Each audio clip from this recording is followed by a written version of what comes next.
잠깐만, 이거는 GV601이잖아요. 이거 뭐 임시로 잘못 껴놓은 거 아닌가 싶을 정도로 똑같아요.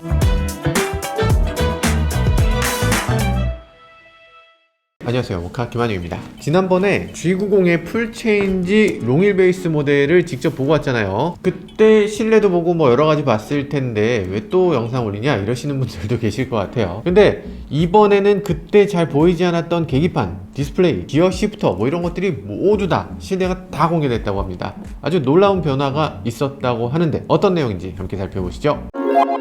공개된 사진 보면 좀 충격적이죠. 뭐 여러가지가 충격인데, 우선 첫 번째, 기존까지 현대기아차 보면 센터 디스플레이하고 계기판을 어떻게든 연결시키려는 이런 분위기가 살짝 있었죠. 근데 이제는 거대한 칸막이 같은 걸로 막아놨어. 여기는 운전기사 일, 여기는 즐기는 분들 일, 그런 느낌이 살짝 들어요. 렉서스 같은 경우에 이렇게 좀 분리시키는 느낌이 좀 있고, 클래식함과 최신과 이런 것들을 잘 섞는 느낌이 있는데 아마 그런 데서 영감을 얻었을까요? 굉장히 최신의 디자인들을 넣으면서 거기다 약간 클래식한 느낌도 자아내는 거, 독특하게 보이긴 합니다. 그리고 또 렉서스는 계기판이 조그맣거든요. 근데 렉서스하고는 다르게 계기판이 상당히 클 것 같아요. 기아 K9이 14.5인치 계기판을 쓰는데 아마 이 차도 14.5인치 쓰겠죠. 그 옆에 센터 디스플레이 보면 상당히 길어 보이긴 하는데요. 조수석까지 가는지 안 가는지, 간다 그러면 어디까지 가는지 뭐 이런 것들도 관건일 텐데, 지난번에 저희가 보여드렸던 조재환 기자가 찍어놓은 사진 보면 조수석에서 이렇게 앉아있어서 이렇게 터치를 하고 있어. 약간 각도상 그런지 모르겠는데 운전석에서 조작할 수 있는 게 여기까지, 그리고 조수석에서 조작할 수 있는 디스플레이가 조금 더 이어져 있나? 뭐 이런 생각이 드는, 아니겠지? 일단 실제로 차가 나올 때까지 궁금증은 더해지는 것 같습니다. 근데 이런 것들 보면요, 요즘 자동차들의 최신 유행하고는 조금 다르다 이런 생각도 들어요. 좀 디스플레이를 크게 세로로 길게, 아니면 뭐 가로로 길게, 이런 식으로 많이 가는데, 근데 이게 5년 전에 나온 LS하고 좀 비슷한 느낌이 지금 떠오르니까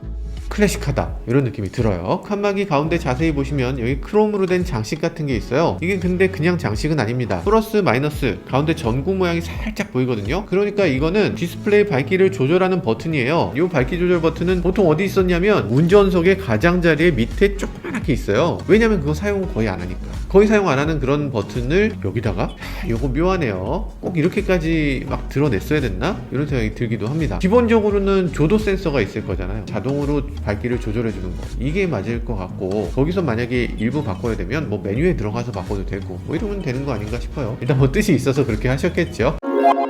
계기판에 보면요, 아날로그 계기판은 빠졌습니다. 그리고 디지털 클러스터로 바뀌었고요. 그리고 UI 디자인은 예전보다 훨씬 예뻐졌고, 날씨 같은 건 확실히 보여줄 것 같고요. 시간에 따라서 바뀌거나 이건 잘 모르겠지만 주행 모드에 따라서 여러 가지로 바뀔 것 같습니다. 좀 운치 있어질 것 같긴 합니다. 막간을 이용해서 살짝 계기판에 바라는 점이 있다면, 계기판을 만드시는 분들이 지금 현대기아차 뭐 아이오닉이나 EV6나 다 마찬가지인데 속도를 가장자리에다 표시해요. 이 디스플레이 전체를 내 마음대로 쓸 수 있는데 여기다 속도를 가장자리, 거리를 이쪽, 그래서 핸들에 이렇게 가리는 위치에 속도가 들어가거든요. 그리고 막 숫자들이나 이런 거 보면 레이아웃이 뒤죽박죽이에요. 그걸 왜 정리를 이렇게 짝짝 안 해주지? 정리를 좀 제대로 좀 해줬으면 좋겠어요. 디스플레이가 너무 크니까 이 남아도는 디스플레이 그래픽을 어떻게 해야 될지 모르는 것 같아. 포토샵으로 대충 이렇게 놓고 그냥 그대로 그냥 하세요 뭐 이런 느낌이야. 그렇게 하면 안 되고요. 제일 중요한 것부터 좀 가운데다 좀 놔주세요. 중요한 속도 좀 가운데 딱 보였으면 좋겠고, 그리고 나머지를 그 다음에 조절했으면 좋겠어요. 바늘 계기판일 때는 속도가 가운데 있을 수 없지. 여기 가운데 디스플레이 들어가야 되니까. 그랬던 걸 그대로 지금 답습하고 있는데, 요거 전체를 새롭게 레이아웃을 짜셔야 됩니다. 아니 물론 G90이 그렇다는 건 아니고 G90은 또 예쁘게 잘 하셨겠죠. 혹시라도 안 하셨을까봐 말씀드린 거예요. 스티어링 휠을 보면요, 스티어링 휠, 잠깐만, 이거는 GV601이잖아요. 이거 뭐 임시로 잘못 껴놓은 거 아닌가 싶을 정도로 똑같아요. 이 옆에 있는 버튼들도 보면 똑같아요. 여기 안에 동그라미도 똑같아. 이렇게 똑같아도 되나? 여기 크롬을 더한 게 다네요. 이게 윗부분이 아니고 아랫부분이냐고? 아니에요, 아랫부분 아닙니다. 지금 운전자가 유턴하려는 그러는지 핸들을 이렇게 돌려놓은 거예요. 이게 사실 위입니다. 그냥 GV60하고 똑같아. 다른 건 위에 요거밖에 없는 거야. 근데 GV60 핸들 저희도 많이 봤지만 이게 좀 플라스틱 느낌이 있거든요. 나쁘진 않은데 그렇게까지 고급이다라고 할 수 없는 디자인인데, 게다가 이게 동글동글하니까 귀엽잖아. GV60 자체가 좀 동글동글 귀여운 차예요. 이게 그대로 G90에 들어가도 괜찮은가? 뭐 이런 생각이 들기도 하네요. 전체 엔트리의 핸들이 가장 비싼 G90에 들어간다고 하니까 좀 아쉽네요. 그리고 시동 버튼 위치도 조금 묘합니다. 기존 G90처럼 핸들 뒤쪽에 이렇게 누르게 돼 있어요. 근데 그래도 좀 이렇게 평평한데 누르게 돼 있었잖아요. 근데 이제는 모서리에 디자인 다 하고서 마지막에 놓은 것 같은 그런 위치에 있어. 좀 아슬아슬한 위치 느껴지죠. 그런 건 그렇다 쳐. 근데 약간 좀 옛날 방식 같이 느껴지기도 합니다. 다이얼이나 그 옆에다가 시동 버튼 넣어놓는 거, 요게 조금 더 자연스럽지 않나 싶기도 해요. 이런 것들 종합해서 볼 때 이 G90 풀체인지 모델 새로운 것을 추구하면서도 기존의 클래식함 좀 유지하려고 한 것 같습니다. 기어 시프터와 센터 페이시아도 한번 보도록 할까요? 센터 페이시아 보면요, 야 이건 좀 그렇다, GV60하고 너무 똑같아요, 비슷하다, 이런 정도면 괜찮겠는데 그게 아니라 그냥 똑같잖아요. 배치도 거의 비슷하고 내용도 거의 비슷합니다. GV60 보면요, 여기 공조장치 부분이 터치식 디스플레이잖아요. 이렇게 생겼는데 이 버튼들이 위로 올라간 거 이거 제외하면 그냥 똑같아요. 그 안에 디스플레이도 똑같아. 다이얼 모양의 온도 조절 버튼도 똑같아. 안에 그래픽까지 똑같아. 야 이건 너무 똑같은데. GV60의 디자인이 이게 그렇게까지 고급스럽지 않거든요. 차라리 G80에 있던 걸 그냥 넣어줬으면 훨씬 고급이로 느껴지지 않았을까? G80은 이렇게 생겼고 GV60은 이렇게 생겼는데, 아래쪽 기어 레버 그리고 다이얼 디자인도 보면요, GV60하고 너무 비슷해요. 그래도 배치는 세로는 아니고 가로네요. 그 아래쪽에 보면 통풍, 열선, 기타 등등 이렇게 버튼들이 쭉 있는데 이건 똑같네요. 야 이렇게까지 똑같이 공유했다고? GV60이 원래 고급차인 거죠. 근데 GV60 처음 봤을 때는 아이오닉5랑 되게 비슷하다 이런 느낌을 받았는데, 아이오닉5는 GV60, GV60은 G90, 그러므로 G90은 아이오닉5? 제가 지금 무슨 말을 한 거죠? 큰일 날 말씀을 드렸네. 자, 위쪽 송풍구 보면요, 이 인레이의 이름이 리얼 카본 인레이입니다. 잠깐만, 이게 리얼 카본이라고? 눈에 보는 건 그냥 인쇄된 거거든요. G80 스포츠에서 보면요, 그물망 같이 돼 있는데 이게 플라스틱 카본 룩 뭐 이런 거예요. 어쨌든 그냥 플라스틱에 패턴 찍은 것처럼 생겼는데 조금 더 젊고 스포티한 이미지라고 합니다. 좀 리얼 카본이 그냥 딱 보이면 좋겠는데. 자, 어쨌든 송풍구는 다른 제네시스 세단하고 굉장히 비슷합니다. GV60하고도 비슷하고요. 그리고 송풍구 가운데 있었던 아날로그 시계 없어졌습니다. 벤틀리나 이런 차들 보면 거기다가 뚜르비용을 달아서 2억짜리 옵션 뭐 이런 식으로 붙일 수도 있고, 포르쉐도 그것과 똑같은 디자인으로 손목시계를 만들기도 하고, 뭐 이런 식으로 아날로그 시계 잘 활용하면 또 그것도 나름대로 세일즈 포인트가 되거든요. 부자신 분들 보면 아날로그 시계 안 갖고 계신 분들 거의 안 계세요. 그래서 그런 것들 생각해보면 괜찮을 것 같은데, 네, 어쨌든 미래적인 느낌을 주려고 기존의 아날로그는 보내는 것 같습니다. 어쨌든 아날로그 좋아하시는 분들에겐 좀 아쉽게 느껴지실 수도 있을 것 같습니다. 기어 시프터도 기존하고는 전혀 다르죠. 다이얼식 기어 시프터가 적용이 됐어요. 근데 다이얼식이지만 기존 제네시스들하고는 좀 달라요. GV60하고 비슷한 느낌인데요, GV60은 이게 이렇게 크리스탈 스피어라고 해서 뒤집혀서 마치 수정구슬처럼 보이게 하는 그런 역할을 하고 있고요. 참 그거 알고 있어요? 마법사들 다 성겁 같은 걸로 수정구슬을 쌓아놓잖아요. 마법사들이 딱 이렇게 수정구슬 할 때 베일을 딱 벗긴 다음에 뭐 어쩌고저쩌고 이렇게 하잖아요. 그 수정구슬이 햇빛을 잘못 받으면 돋보기 역할을 해서 불이 납니다. 그래서 꼭 덮어놔야 되는데 크리스탈 스피어는 괜찮겠지? 돋보기처럼 안 되겠지. 그럴 리는 없고요. 내가 무슨 얘기를 하고 있는 거야 지금? 기어 시프터가 GV60처럼 크리스탈 스피어로 뒤집힐지 아닐지는 정확하게 모르겠어요. 근데 약간 뒤집힐 것 같이 생기기도 했네요. 전기차의 경우는 크리스탈 스피어가 굉장히 의미가 있죠. 주행 가능한 상태인지 아닌지를 보여주는 그런 장치라고 할 수 있는데요, 이 차는 가솔린 차니까 굳이 크리스탈 스피어처럼 뒤집히는 게 어떤 의미를 부여하진 못하는 것 같아요. 그냥 멋으로 할 수는 있을 것 같습니다. 조그 다이얼 같은 경우에 옆에 기어 시프터랑 나란히 있는데요, 기존의 GV60을 포함해서 뭐 제네시스 모든 차들이 다 세로 배치였어요. 그리고 컵홀더도 세로 배치, 뭐 이런 식으로 다 세로 이런 느낌이었잖아요. 근데 이제는 G90만큼은 가로 이런 느낌입니다. 넓은 차니까 그런 걸 더 강조하기 위한 것 같기도 하고요. 스피디한 느낌보다는 좀 안정적인 느낌을 보여주겠다, 이런 의도로 만들어진 디자인 같습니다. 조그 다이얼 위쪽을 조금 보면요, 튠 다이얼이 이렇게 있고요. 그리고 지문인식 버튼이 여기 들어갑니다. 같은 제네시스 패밀리라 그런지 전반적으로 GV60하고 굉장히 비슷한 그런 느낌이 들잖아요. 사실 패밀리룩에 대해서 불만을 갖는 거는 조금 과하죠. 근데 G90은 플래그십 세단이라는 특수성이 있는 것 같아요. 그러다 보니까 기대가 굉장히 컸던 것 같습니다. 물론 뭐 더 고급스러운 재질을 쓰거나 그런 차별점이 있겠죠. 벤츠도 뭐 S클래스랑 E클래스 지금 굉장히 비슷한데 이거 갖고 뭐라고 안 하는 거 보면 부품 공유하는 거 이런 것들도 어느 정도 이해할 수 있을 것 같아요.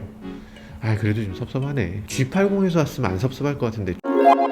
스파이샷이 몇 장 더 공개됐죠. 도어 쪽을 조금 주목해서 볼까요? 기존에 우리나라에서 포착된 스파이샷들은 다 두툼한 위장막들을 쓰고 있어요. 스폰지가 두툼해서 차가 어떻게 생겼는지 알 수 없지. 근데 지금 니르부르크링에서 달린 이 스파이샷들은 이 차를 최종 테스트하기 위해서 고속으로 달려야 되니까, 고속으로 달릴 때 그런 것들이 있으면 에어로라든지 이런 것도 테스트가 안 되잖아요. 그래서 위장막을 두툼한 걸 다 떼고 스티커만 붙인 상태로 달리게 됩니다. 그러니까 사실상 전부 보이는 거죠. 전부 보이는데 거기에 위장막에 카모플 카모플라주라고 하는 패턴을 입혀서 살짝 윤곽이 잘 드러나지 않도록 이런 식으로 해놓습니다. 근데 도어 손잡이 쪽은 카모플라주를 안 했네. 이 손잡이에도 이거 붙여야 되는데. 네, 외관에서 보면요, 여기 손잡이가 튀어나온 부분이 없죠. 지금 튀어나와 있지가 않아요. 평평하지. 이게 팝업식으로 튀어나올 것 같아요. 전동으로 쓱 나오게 생겼는데요, 이게 아이오닉이나 GV60처럼 이렇게 한쪽이 툭 튀어나오는 게 아니라 넥소처럼 이렇게 전체적으로 튀어나오게 생겼어요. 그리고 위쪽에 보면 크롬이 있죠. 플라스틱 크롬 부분은 자칫하면 후져 보일 수 있으니까 최종적인 차량 만들 때 이 크롬에 정말 최선을 다해주세요. 부탁드립니다. 그리고 이 미러브레이킹 달리는 모습을 보면요, 차가 완전히 기울어져 있어요. 무게가 굉장히 나가는 차니까 어쩔 수 없겠지 싶긴 한데요, 전체적으로 보면 서킷을 달리기 위한 차는 확실히 아닌 것 같죠. 레카로 시트 장착했고, 그리고 안전벨트도 더했고, 헬멧도 썼고, 그런데 서킷을 달려보면서 이 G90에 달리는 느낌을 최대한 끌어내겠다. 이게 그러니까 예전에 현대차가 그냥 이걸 갖고 누가 달리겠어 라는 식으로 무던한 자동차로 만들었었다면, 이제는 달리는 느낌까지도 포기하지 않겠다, 정말 잘 달리는 차로 만들겠다라는 느낌도 자아내고 있는 것 같아요. 여기 또 좀 이상한 게 있는데요, 그릴 아래쪽으로 여기 위장막을 두 개 달랑 붙인 게 있어요. G90이 예전부터 라이다가 두 개 들어가는 차라고 했잖아요. 라이다라는 것은 레이저를 쓰기 때문에 위에다가 위장막 테이프를 붙일 수가 없어요. 그럼 여기 두 개 있는 건 뭔가? 이건 지금 라이다가 아니고 레이더 아니야? 아니면 그냥 자리만 남겨놓은 건가? 이게 굉장히 중요한 요소인데, 사실 국내에서 처음으로, 어쩌면 세계 최초에 가까운 레벨 3, 손 안 대고 자는 건 안 되겠지만 어쨌든 운전석에 앉아만 있으면 되는 완전 자율주행이라고도 말하는 그런 레벨 3가 최초로 G90에 들어간다고 했는데, 하이웨이 드라이빙 파일럿이라고 해서 고속도로에서는 더 이상 차에 관심을 갖지 마라, 차가 알아서 해준다, 이런 게 들어갈 것 같은데 아직 완료가 안 된 걸까요? 어쨌든 그래서 테스트 차에는 없는 것 같아요. 제네시스가 처음으로 나올 때 이 HDP를 붙여서 나올지, 아니면 첫 번째는 안 나오고 조금 더 있다가 나오게 될지, 그거는 잘 모르겠어요. 이 완전 자율주행 올해 안에 어떻게든 끝맺음을 하려고 노력을 하는 것 같던데 잘 되길 바라겠습니다. 기대하고 있습니다. 도어를 밖에서만 봤는데 안에서 봐도 좀 특이한 부분이 있죠. 이분 다리 위쪽에 보면 작은 버튼 하나 있습니다. 이 버튼은 도어를 오픈하는 스위치입니다. 보통 이제 차 문을 열 때 당겨서 밀잖아요. 당겨서 미는 거 되게 불편한 거예요. 사실 밀어야지 맞죠, 문이라는 게. 우리가 지금 모르고 있을 뿐이지 얼마 후면 야, 그때 문을 당겨갖고 열었다, 그게 말이 되냐, 이런 식으로 생각이 바뀔 거예요. 이 차에도 그런 문제의식이 딱 있는 거죠. 스위치를 눌러서 밖으로 밀게 돼 있습니다. 그리고 그냥 눌러서 밖으로 미는 게 아니라 누르면 전동으로, 자동문으로 찡 열린다는 거예요. 전동으로 열리는 차가 없던 건 아니에요. 롤스로이스 같은 차에 있었지. 그런 것들이 됩니다. 지금 정확하게 모르겠지만 내좌석에 다 스위치가 있는데 내좌석이 다 전동이 될지 아니면 뭐 뒷좌석만 될지 모르겠지만 어쨌든 자동문이 지금 지원되고 있습니다. 국내 최초로 자동문 달린 자동차가 되겠네요. 몇 가지 더 살펴보면요, 지난번에 제가 보고 왔죠. 에어 서스펜션이 들어갑니다. 서킷을 달리는 것도 어쩌면 과격하게 주행할 때는 어떤 식으로 에어 서스펜션이 작동되나, 이런 것들까지 보는 것 같아요. 에어 서스펜션이 뭐냐면 스프링 대신에 공기를 이용하는 거예요. 공기를 이용하면 뭐가 좋냐? 승차감이 더 좋아지냐? 에어조단 같은 거 신으면 공기 쿠션이 있어서 굉장히 푹신푹신하다고 하잖아요. 근데 그건 아니고요. 그 역할보다는 차체를 높였다 낮췄다, 고속으로 주행할 때는 더 낮춰서 차가랑 함께, 그리고 차에 탈 때는 조금 높여서 편하게 탈 수 있도록 이렇게 됩니다. 그리고 오프로드 갈 때 G90으로 오프로드는 안 가겠지만 여튼 승차감 더 좋게 이렇게 높여주는 거고요. 프리뷰 에어 서스펜션이라는 게 있어서 과속 방지턱 같은 거 미리 확인하고 과속 방지턱 넘기 전에 훅 올려주는 이런 기능도 제공하는 거죠. 사고 나기 전에도 알아서 이렇게 훅 올려주는 그런 기능도 적용될지는 잘 모르겠네요. 에어 서스펜션이 있다면 그런 것들을 다 제공할 수 있습니다. 그리고 또 하나, 뒤쪽 바퀴를 조향해주는 후륜 조향 시스템이 들어갑니다. 가장 먼저 탑재된 국산차는 G80 3.5 터보 스포츠 모델인데요,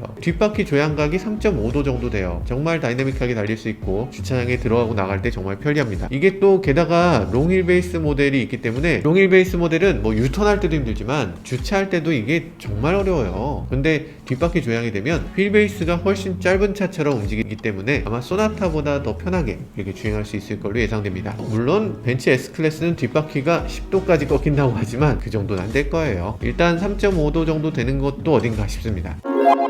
파워트레인도 조금 궁금합니다. 일단 3.5L 터보만 들어가는 걸로 알려져 있는데요. V8은 완전히 없어지는 거죠. 아쉽죠? 왜냐면 G80하고 파워트레인이 같다. 뭔가 여기 원모어싱 같은 게 있어야 될 것 같지 않아요? 그러다 보니까 여기 하이브리드를 넣어주지 않을까, 뭐 이런 전망을 하는 분들도 계십니다. 그런데 제네시스는 하이브리드가 단 한 번도 안 나왔고 하이브리드를 내놓지 않겠다, 이렇게 몇 번 인터뷰도 했었는데, 그렇지만 아마 G90은 조금 더 잘 달렸으면 좋겠다, 이런 기대가 있는 것 같아요. 하이브리드 갑시다. 물론 48V 마일드 하이브리드는 당연히 장착되죠. 마일드 하이브리드는 사실 10마력도 안 되는 출력을 내기 때문에 사실 큰 의미 없고, 연비 개선에도 그다지 큰 의미가 없어서 친환경 대책이지 달리는 느낌을 바꾼다, 이런 느낌은 전혀 안 드실 겁니다. 출시일이 제일 궁금하시겠지만 출시일은 내년 초입니다. 까마득하구만, 이렇게 생각하실 테죠. 그런데 지금 10월 말이야.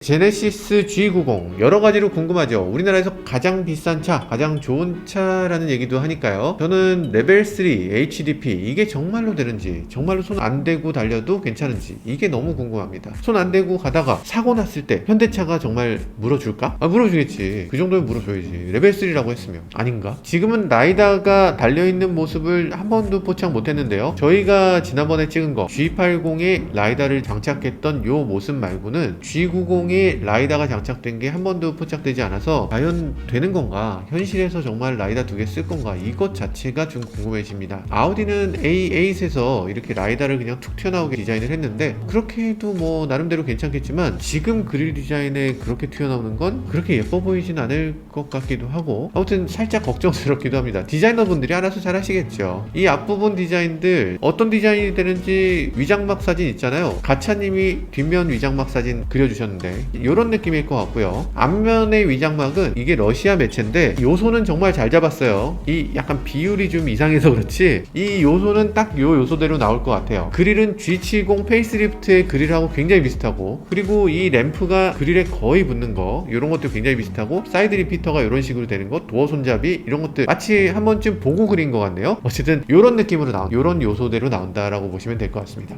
완전히 새롭게 풀체인지 되는 제네시스 G90, 앞으로 계속해서 여러가지 정보가 나올 거고 새로운 모습도 보여드릴 텐데요. 이 차가 어떤 차인지 궁금하다 라고 생각되면 모카 구독과 좋아요, 알림 설정까지 해주시겠죠? 그러고 나면 빠르게 전해드리는 G90의 풀체인지 모델 소식을 만나보실 수 있을 겁니다. 네, 지금까지 저는 모카 김한이었습니다. 감사합니다. 피자 시켰대?